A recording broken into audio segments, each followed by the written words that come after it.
Welcome to the Daily Current Affairs by Civic Center IAS for the UPSC CSE Prelims 2025, where we'll try to discuss the important articles from the Hindu, the Indian Express and the PIB for the day. Displayed are the list of topics which we have chosen for today's discussion. The first article of the day says that before this round of UN climate talks is scheduled to end in Baku, developed and developing countries are far from agreeing on a number, still denoted as X in the draft text, that will define the world's new collective quantified goal, in short called the NCQG, on climate finance. In this context, we'll look at the key terms and concepts, which are the NCQG and climate finance. Firstly, what is this new collective quantified goal? See, it is a financial mechanism under the Paris Agreement aimed at transitioning developing countries away from fossil fuels and curbing the greenhouse gas emissions. Notably, the new target must be agreed upon by the year 2025. Then, moving on to talk about the climate finance. See, it includes all financial flows, which includes the public and private, linked to addressing the climate change. Know that this term often creates disputes due to its broad inclusion criteria, such as profit-making investments. So, what is the background for all this at all? See, the developed countries pledged to mobilize $100 billion annually by the year 2020 under the Paris Agreement, but the targets remains unmet. Also in the year 2021-22, developed nations claim to have mobilized $115 billion, though is contested by developing nations. Significantly, the climate finance flows increased to an annual average of $1.3 trillion in the year 2021-22, reflecting a 63% raise compared to 2019-20. Now, what are the demands of these developing and developed countries? Firstly, the developing countries' proposal is that the NCQG should provide X trillion dollars annually from 2025 to 2035. Notably, the money is to be dispersed as grants or low-cost loans. Furthermore, the contributions must account for historical emissions by developed countries and also per capita in GDP. Know that these funds support the nationally determined contributions and climate change adaptation and damage compensation. But the developed countries propose that the NCQG funding to include all financial sources, not restricted to grants or loans. Furthermore, the shift the focus to private sector investments and scaling resource flows. But what are the contentious issues here? See, the developing countries demand more direct support, while the developed countries push for private finance mechanisms. Also, there is a disagreement on fund distribution among the least developed countries and small island developing states. Also, there is issue with the public versus the private funding.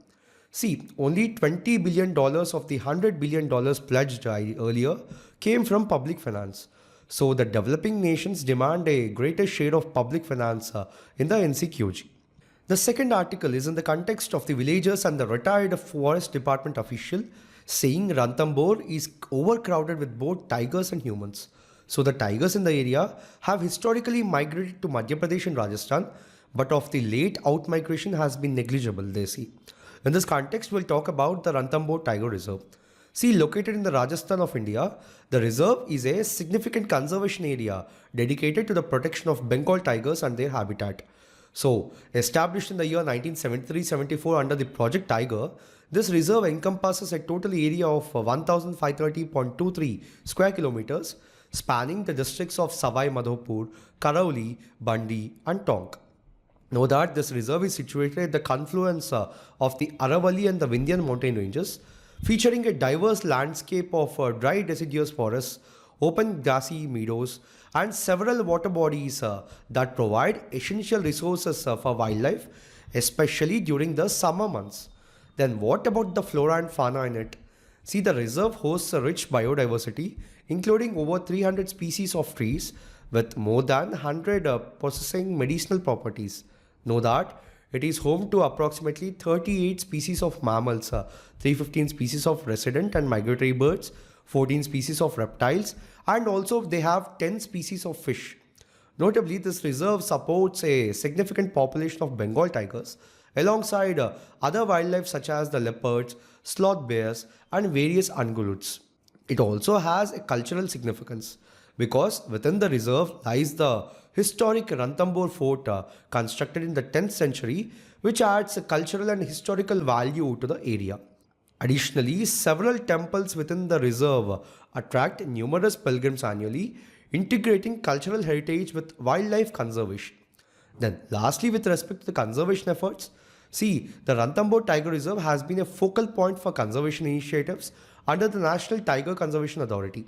Furthermore, the economic evaluations have highlighted the reserve's contribution to ecosystem services, including gene pool protection, carbon sequestration, and water provisioning, emphasizing the importance of continued investment in its preservation. The next article says that in a ceremony at the State of the House today, Dr. Mohammad Irfan Ali, who is the President of the Cooperative Republic of Guyana, conferred upon Prime Minister Shri Narendra Modi the highest national award of Guyana, which is the Order of Excellence. It was conferred for his visionary statesmanship, for championing the rights of developing countries on the global stage, for exceptional service to the global community, and for his commitment to strengthening the India-Guyana relations. Significantly, Prime Minister Shri Narendra Modi is the fourth foreign leader to be conferred with the highest national award of Guyana.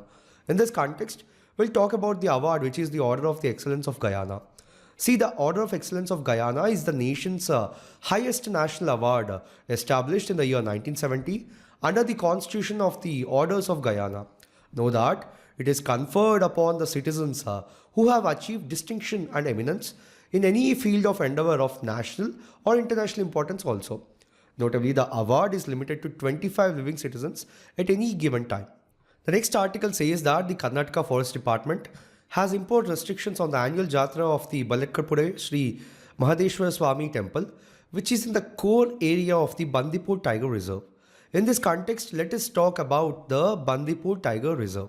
See, it is situated in the two contiguous districts of Mysore and Chamarajanagar of Karnataka and located in the tri-junction area of the states of Karnataka, Tamil Nadu and Kerala. Geographically, it is an ecological confluence of the western and the eastern Ghats. Know that it is surrounded by Nagarhole Tiger Reserve of Tamil Nadu in the northwest. Kavini Reservoir separates these two. Then the Mudumalai Tiger Reserve of Tamil Nadu in the south. And lastly, the Wayanad Wildlife Sanctuary of Kerala in the southwest. Notably, it was established in the year 1973 under Project Tiger. Then in the year 1985, by including the adjacent areas from the Venugopala Wildlife Park, it was enlarged and named Bandipur National Park. Know that this tiger reserve is part of the Mysore Elephant Reserve and is an important component of country's first biosphere reserve, which is the Nilgiri Biosphere Reserve. But interestingly, the park is located between the Kavini River in the north and the Moya River in the south. And furthermore, the Nugu River, which is there, runs through the park. Also, the highest point in the park is on a hill called Himavad Gopalaswamy Belta. Furthermore, these are the other tiger reserves in Karnataka. The next article says that the central government constituted Commission for Air Quality Management in the National Capital of Delhi region and adjoining areas had information that the burnt area of the paddy fields in Punjab and Haryana increased and many farmers were burning stubble after the satellites passed over the area to avoid detection, according to the multiple sources and documents. In this context, we'll talk about the Commission for Air Quality Management. In short, we can call it the CAQM. See, the CAQM is a statutory body established by the Government of India to address air pollution issues and improve the air quality in the National Capital Region and adjoining areas. Significantly, the Commission was created with the aim of formulating and overseeing the implementation of policies, strategies, and actions to control and reduce air pollution in the region. Now, how and when was it established?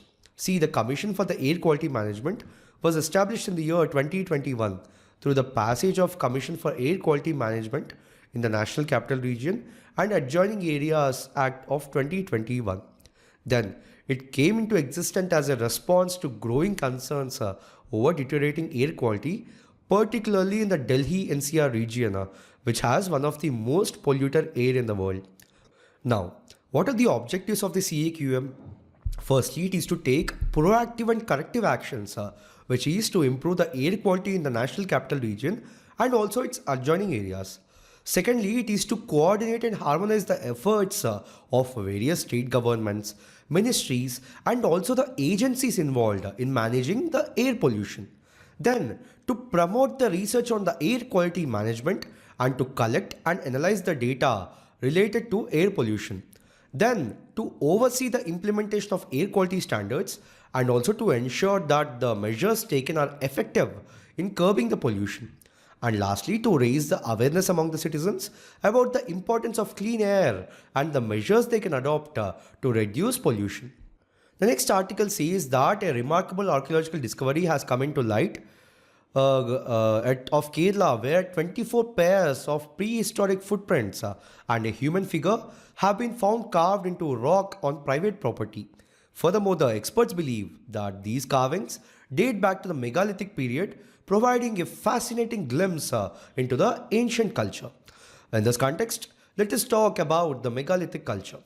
See, the megalithic culture refers to the practice of constructing large stone structures. We call these structures as megaliths for various purposes, including burial, rituals, and territorial markers. Significantly, this culture, primarily associated with the Iron Age, is characterized by the use of large stones and is spread across different regions of the Indian subcontinent, including southern India, the Deccan Plateau, and the parts of eastern India. Now, if we look at the key characteristics of the megalithic culture, first we need to talk about the megalithic structures, which are defining feature of this culture. It is a practice of construction of large stone structures, commonly found in the form of cairns, domes, menhirs, and cromlechs.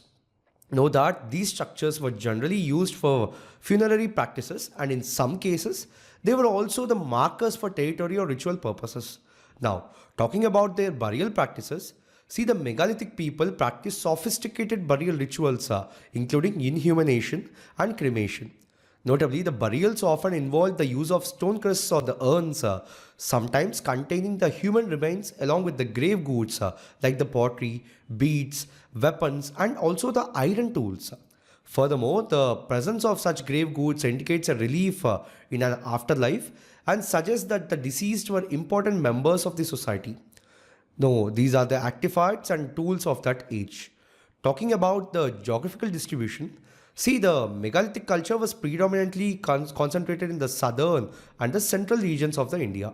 The next article says that the Union Minister of Ports, Shipping and Waterways visited the Charaideo Maidam after it's recognized as the World Heritage Site by the UNESCO, the first such honor for any cultural site of the Northeast. In this context, we'll see what is Charaideo Maidam. See, Charaideo, commonly known as the Pyramids of the Assam, was the original capital of the Ahom kings. Know that it was built by Shaolong Sukalpa, the founder of the dynasty, in about 1229 CE. Now, if we have to talk about the key features of the Charaideo Maidam, see, the Maidams are earthen mounds used as tombs for the Ahom kings and nobles. Notably, these mounds are constructed using layers of earth and stone over which a dome-like structure was built. So, the site is a group of such burial mounds, some of which are very large, marking the graves of important figures from the Ahom dynasty. Significantly, this Maidam holds historical significance because it is associated with the Ahom dynasty, which ruled Assam for about 600 years. Also, the site contains the burial tombs of Ahom kings, queens, and nobles. Notably, these tombs reflect the royal customs, burial rituals, and cultural practices of the Ahom rulers, offering valuable insights into their society and governance.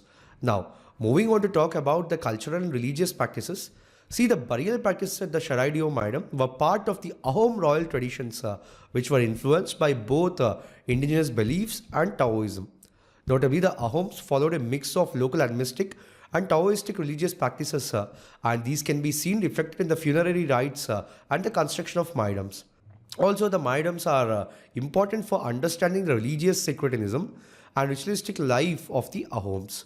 Now, talking about its architectural style, see, the tombs or the Maidams are constructed with large earth mounds, often surrounded by stone pillars and walls.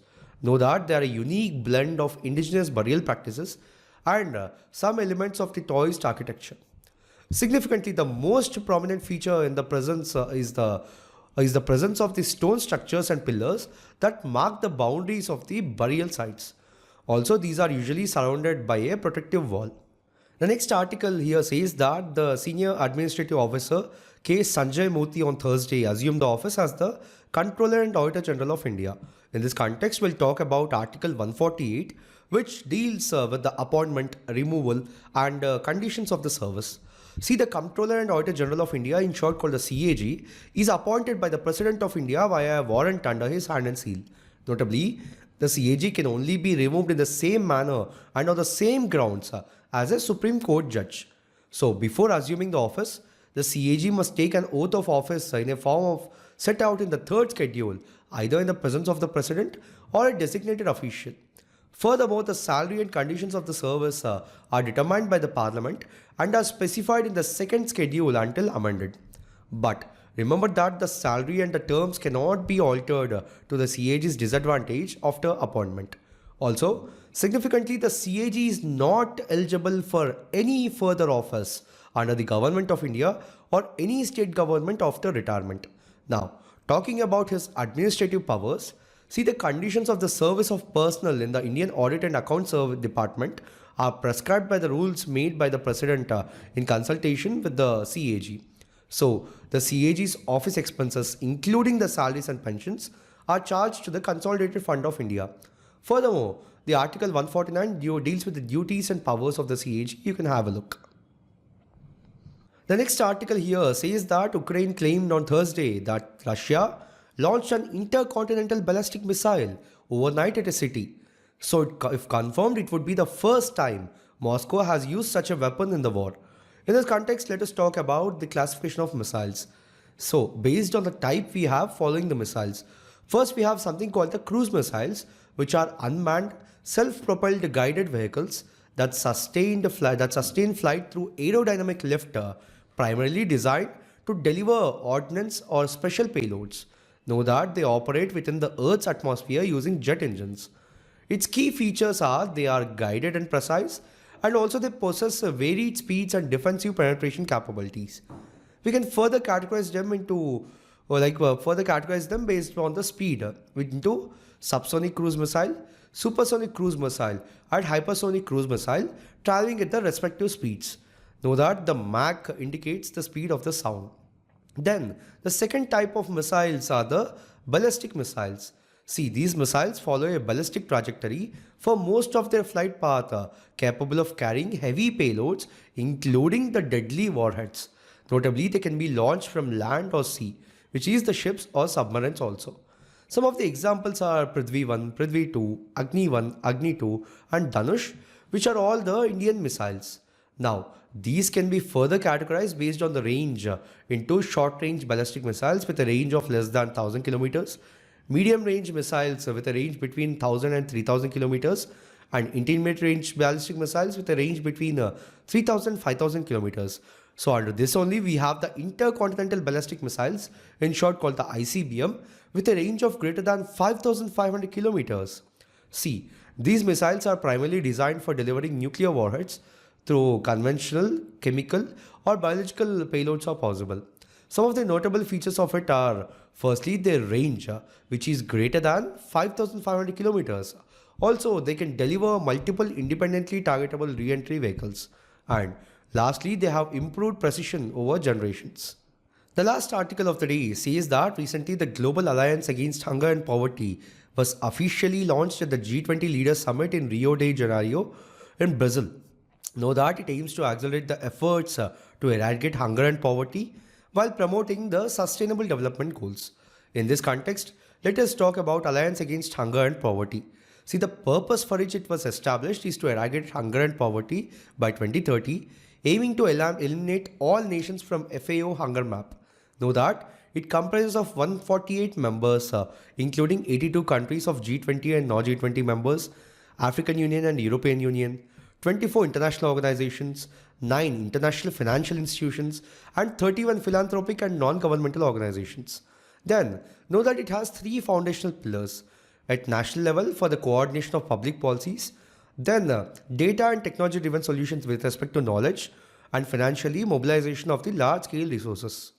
Furthermore, the strategic commitments under it are: firstly, income distribution programs for 500 million people by 2030. Secondly, to expand the school meals to 150 million children in hunger-prone regions. And lastly, to mobilize billions of dollars through multilateral banks for anti-poverty efforts. Significantly, its headquarters is at FAO with functional autonomy. Also, it has regular summits and high-level champions council for oversight. So, in this video, we have discussed 10 articles in total for today for the UPSC CSE Prelims 2025. Know that the video will be posted by 10 a.m. every day and the notes is pinned in the comment section for your reference. We'll be back again with another video tomorrow. Thank you.